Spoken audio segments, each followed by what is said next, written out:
بیمارخانه مرکزی شهر ترسونزاده دارای شعبه مخصوصی گردانده شده بوده. تمام نمودهای خدمت‌رسانی‌های طبی را به اهالی جماعت و دهات و شهرک و دیگر شهر و نویه‌های جمهوری تاجیکستان می‌رساند. عین حال در این بیمارخانه نزدیکی 200 نفر دکتران و زیاده از 500 نفر همشیره‌های شفقت کار می‌کنند که 90% دکتران دارای تخصصی عالی می‌باشند. امسال به بیمارخانه برای بهتر نمودن شرایط تشخیصی و معالجوی یکچند تجهیزات‌های طبی زمان معاصر وارد گردیده شعبه‌ها و بام بیمارخانه تعمیر کرده شده است. بیمارخانه مرکزی شهر ترسونزاده دارای 33 شعبه بوده. در آن 24 شعبه بستری کنانی و 9 شعبه یاررسان فعالیت می‌نمایند. بیمارخانه از 13 می سال 2020 برای بستری نمودن بیماران گمانبری با بیماری التهاب ششاب محکم کرده شده بود و باعث خرسندی است که با کاهش یافتن این بیماری از نو گشاده شده حالا برای با فعالیت مقرری برگشته است.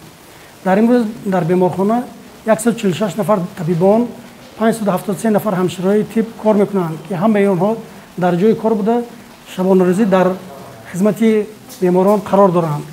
در بیمارخانه مرکزی شهر ترسونزاده بیشتر شعبه‌های کودکانه، تولد، شعبه مادر و کودک، شکست و بند، بیماری‌های درونی، متروشکنی و جراحی فعالیتشان خوب برآمده شده است و بیماران می‌توانند در این شعبه‌ها در اساس برنامه کفالت دولتی پورا طبابت بگیرند. بیمارخانه در این روز با پررگی فعالیت خودش را برآمده است و همه آن بیمارانی که به بیمارخانه مراجعت می‌کنند از روی بیماریشان در شعبه بستری شده طبابت گرفته با خودشان جواب داده است. ما البته طبیبان کوشش به خرج میدیم که تمام بیمارانی که به بیمارخانه ها مراجعت می‌نمایند طبابت خود را گرفته به خودشان با سالمی نفس برگردند.